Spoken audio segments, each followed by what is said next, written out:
Hello, I'm Mr. Bird, and this is the second part of the Screencastify and uploading to YouTube tutorial. So, what happened in the first part is we learned how to add Screencastify to your Chrome, and then we started and recorded our first video. Now we have to learn what to do with it and how to get it to YouTube. So here, this is the tab that's opened up after I've recorded a video through Screencastify. Along the top, you're going to see a row of icons that you can hover over and see their labels. We're going to press the share icon, looks like a little chevron, and it's going to bring up a pop-up. And here you can see where you can share your video through Google Drive or through YouTube. Now we want to select YouTube. Now we want to also choose which channel. This should be your channel. If you have a Google account, you automatically have a YouTube account. So we're going to select that, and if you don't see your face or your name right here, it's going to just lead you through a quick dialog box where you're going to allow access to YouTube. So I'm going to select my channel, and then I can get a shareable link, and I can also set the privacy. Now this is really important, especially if you are a student or if you're a teacher working with students. You want to press those three little buttons and make sure that the videos are set to private or to unlisted, depending on the situation. Okay, so I'm going to set mine to unlisted, and I'm going to go to upload. So I'm going to press upload, and you're going to see that there's a little progress bar along the bottom. Now this is a short little 5-second example video, so it took no time to upload to YouTube. Alright, what I'm going to do now is I'm going to go to the YouTube version of this video. So I'm going to click on there, and it's going to open up a new tab, and it's going to automatically start playing the video. Now here's what's interesting. You're going to notice along the bottom of the video a couple of extra buttons. Okay, and what you can do here is you want to start with, you can see info and settings, enhancements, audio, annotations, cards, and subtitles and closed captioning.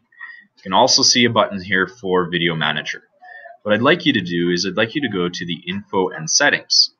And what this is going to do is it's going to bring up this page right here. You have a bunch of data and information, but it's going to also show you where you can change the title of your video under basic info.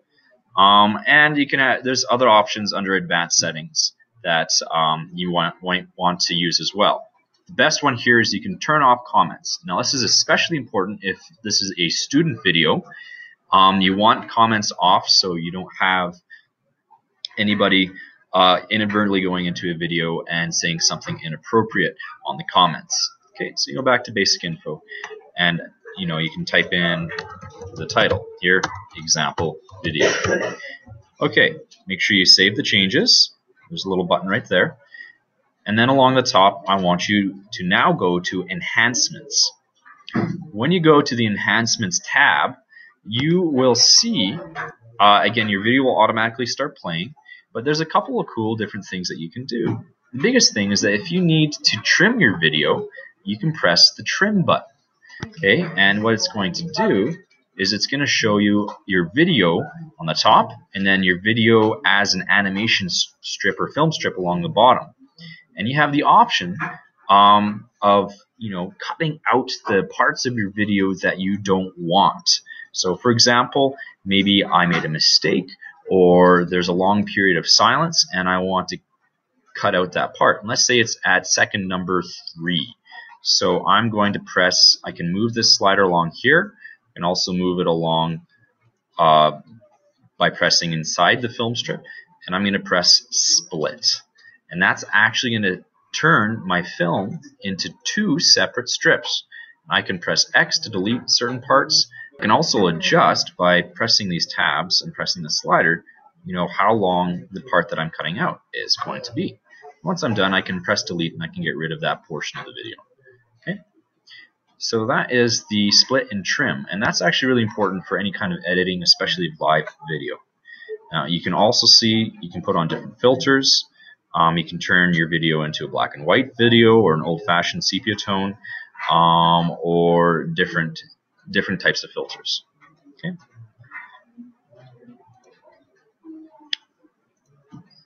So once you're done, you definitely want to press save, and it's going to edit and process your video.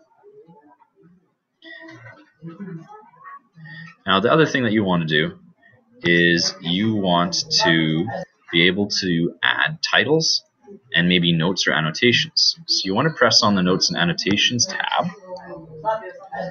and you're going to see your video go along here, and at certain points you can add an annotation. It'll give you an option between a speech bubble, note, a title, spotlight, label. Now if you're making a title at the beginning of your video, I suggest using a title, and it's going to let you choose how big and where you might want it on your YouTube video, and you can also set relatively the size of how big your title is going to be along with the color of the title.